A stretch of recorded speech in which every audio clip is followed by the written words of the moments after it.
Hi guys, my name is Zombie Cat. Welcome to my first ever YouTube video. You can also call me Gray if you like. Now that we're acquainted, I can ask you to like and subscribe since it is completely free and it helps me out a bunch. So I hope you guys like this video. I was born in the early 2000s, which means I grew up on the best games that have ever come out, like Purple Place, the Windows game, incredible, Wii Resort, best Wii game there ever was, and Animal Jam, one of the best desktop games to come out of any era of video games. Obviously, I'm being dramatic, but I mean, come on, you see the title of the video. Which, obviously, yeah, I know is gonna be a little clickbaity, but come on, how else was I supposed to get you to click on the video? In case anyone is somehow unaware, Animal Jam is an animated multiplayer game that came out in 2010 by WildWorks, in collaboration with National Geographic Society. WildWorks was founded in 2003 by founders Chris Johnson, Clark Stacy, and Jeff Amis. Animal Jam had a really rapid growth, and in less than a year, it had over 1 million registered users. And as of 2020, it still has over 131 million jammers, which is what the game likes to call its users. The game itself is pretty simple. You create an account, make and name your animal, do a tutorial, and you're set off into the world of Jamaa. From the game's release, you could pick 6 different animals: the wolf, monkey, bunny, koala, tiger, or panda. There have been many new animals added in the years, however most of them require a membership, which we'll get into later. The gameplay itself was also pretty simple. Use your arrow keys to move around to the different locations, such as the Jamaa Township, the Lost Temple of Zaios, Mount Shavir, which is my personal favorite, Appendale, the Kamara Outback, Crystal Sands, the Coral Canyons, and last but definitely not least, the Serepia Forest. These technically aren't all the areas. There are multiple underwater locations, which I won't be covering today because I think that'll be a little too long of a video for me. To start with, we have the Jamaa Township, which is going to be one of the first areas that you get introduced to in the game, and is always the most crowded, even by today's standards. It has multiple shops to buy accessories for your animals and your den, an arcade, a pillar room, which is exactly what it sounds like, a central hub where you can see updates on the game and developer notes, and towards the north, a mysterious statue of a large heron named Mira. It's the main hub, which connects to the rest of the world, and it's one of the most memorable places in all of Animal Jam. Most of the members gather there to talk to each other, to trade, to beg for trades, and just to enjoy each other's company.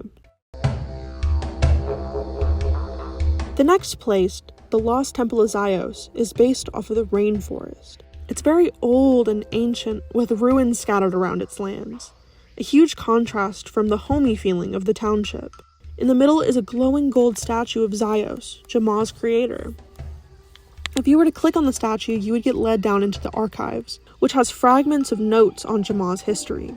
Moving back up, the Lost Temple includes Brady's Lab and Theater, multiple shops, and the Chamber of Knowledge. I suppose this is a good time to bring up the fact that Animal Jam's main focus was to teach kids about animals and their habitats and how to protect them. Dr. Brady Barr is one of the specialists invited to the game to share their knowledge. He's a herpetologist, which is the study of reptiles and amphibians. His lab and theater has many tidbits and videos and learning pieces so kids can truly understand more about reptiles and different animals. The Lost Temple of Zaios definitely has a more eerie feeling than the rest of Jamaa. It feels like you're one step away of uncovering the history of what happened to Zaios and how Jamaa came to be. Mount Shavir is next. It's one of my personal main memories of the game. I can remember making my hot cocoa, seeing the frozen animals trapped in the ice, sliding on the slide. Compared to the other areas, there's not that much to do here. There's a shop, which sells winter-themed clothes, a hot springs, and a frozen-over pond, which many players would try to jump on to get the ice to crack. But despite its simplicity, I truly enjoyed it. The music made it feel so mysterious and closed off, and the frozen dinosaur in the ice truly made it one of a kind.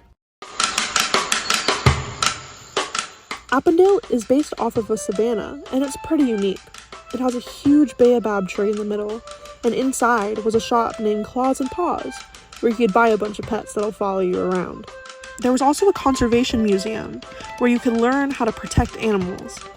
and a huge puddle of mud, which would cover your animals in a layer of it, which could just be removed by moving around or washing it off in the crystal sands. Even now, a lot of players gather in the mud just to beg for trading. The Kamara Outback wasn't in the original release of the game, at least not like the others were, that came only about a couple months after the release.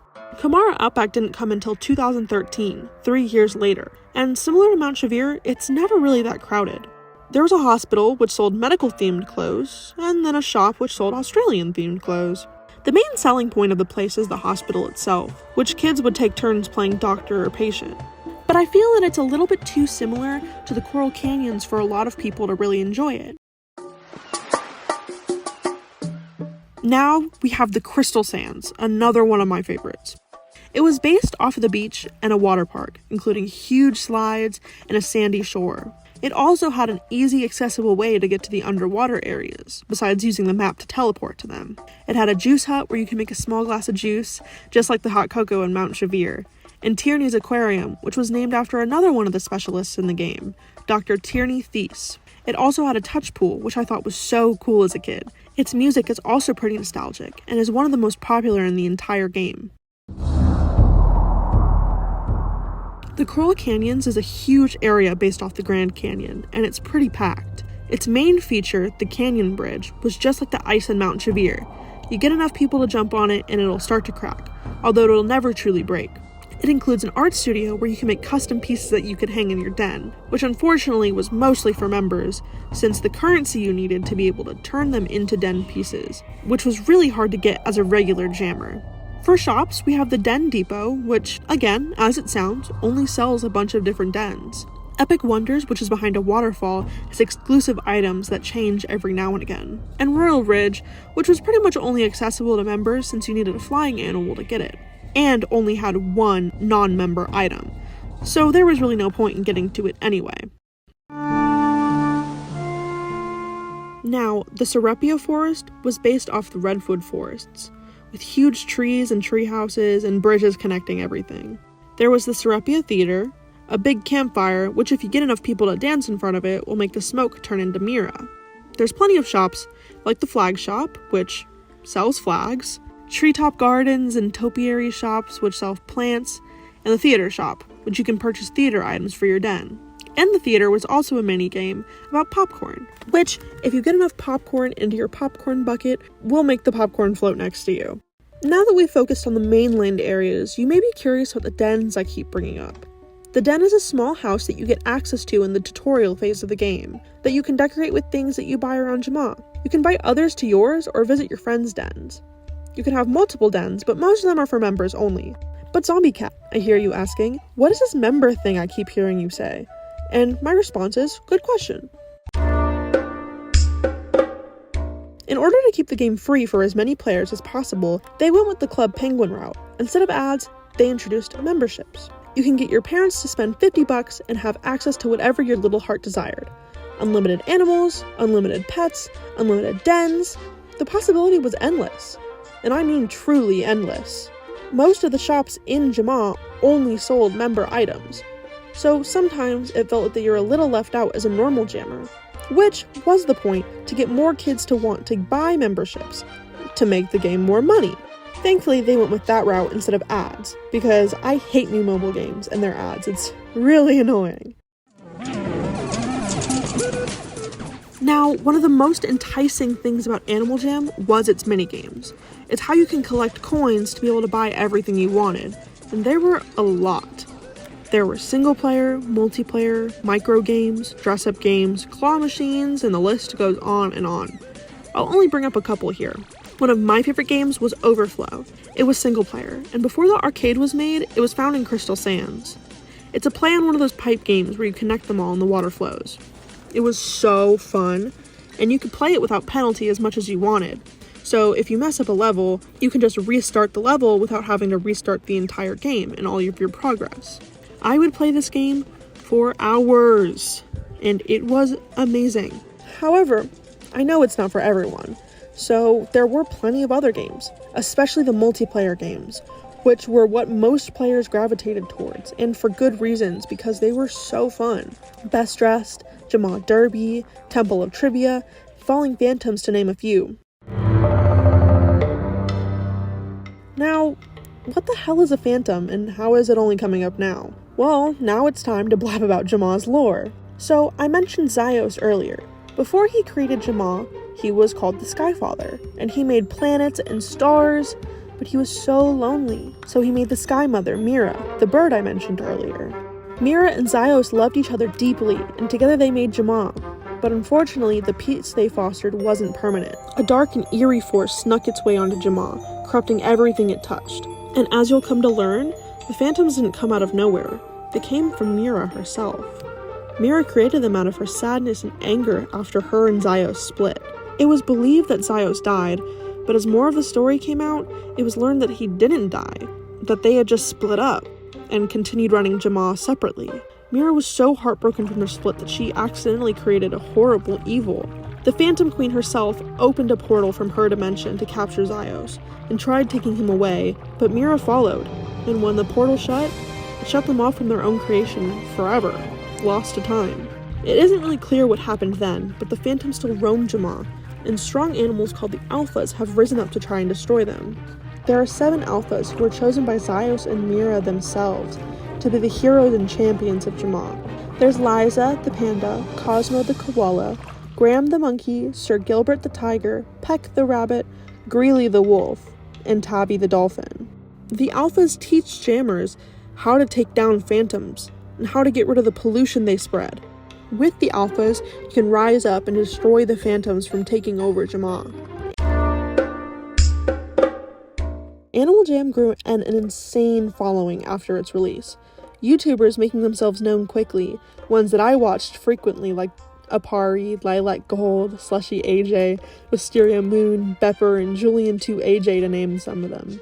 Some of them are still posting Animal Jam content as recently as a year ago, which means the fandoms are very much still alive. I remember Animal Jam music video, quest help videos, hackers that would take your whole account. These are just a few ways Animal Jam took over my life as a kid. I remember sneaking onto my mom's computer just to play, and when I finally got a membership as a birthday gift, I was ecstatic. It allowed my obsession with animals to thrive, and thanks to Save Chat, it was pretty hard for someone to speak inappropriately to you. Not impossible, but it was pretty difficult, which is more than you can say for a lot of games that I played as a kid. Now, unfortunately, I think it's time to talk about where things changed. When Animal Jam first got taken off of the Flash player and had to become a desktop game, the mobile game came out, called Animal Jam Play Wild, which was pretty harshly received as fans, and still is now. I personally am not a fan of it. Just like a lot of fans, we were kind of disappointed. Instead of a fun revamp that we thought we were getting a soulless App Store version of our favorite game. Instead of the cute 2D backgrounds of the original game, we were soon met with lifeless 3D models, which didn't capture the charming feel of the original style had. I know I'm biased and being a little bit dramatic, but I mean, look at these things. The shading looks frankly bad, and the environments feel lazy. I feel like they could have put more effort into the area considering how detailed the original maps were. Hey, Editor Gray here. This game sucks. I'm sorry. When I was getting the footage for this segment, I was struggling so bad. Remember how I talked about how good it was that the original game didn't have ads? Well, this one has ads now.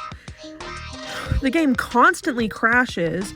It constantly puts you into ads. There's constant pop-ups. The screen is so crowded.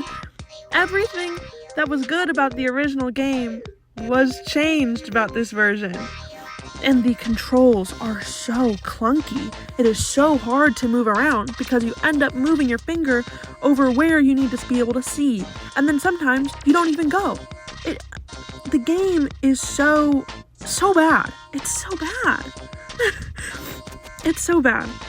I'm glad that kids are able to play. That is still a thing that I am enjoying. It's accessible to more kids because they can download it on their iPads, which is something I'll bring up in the original voiceover.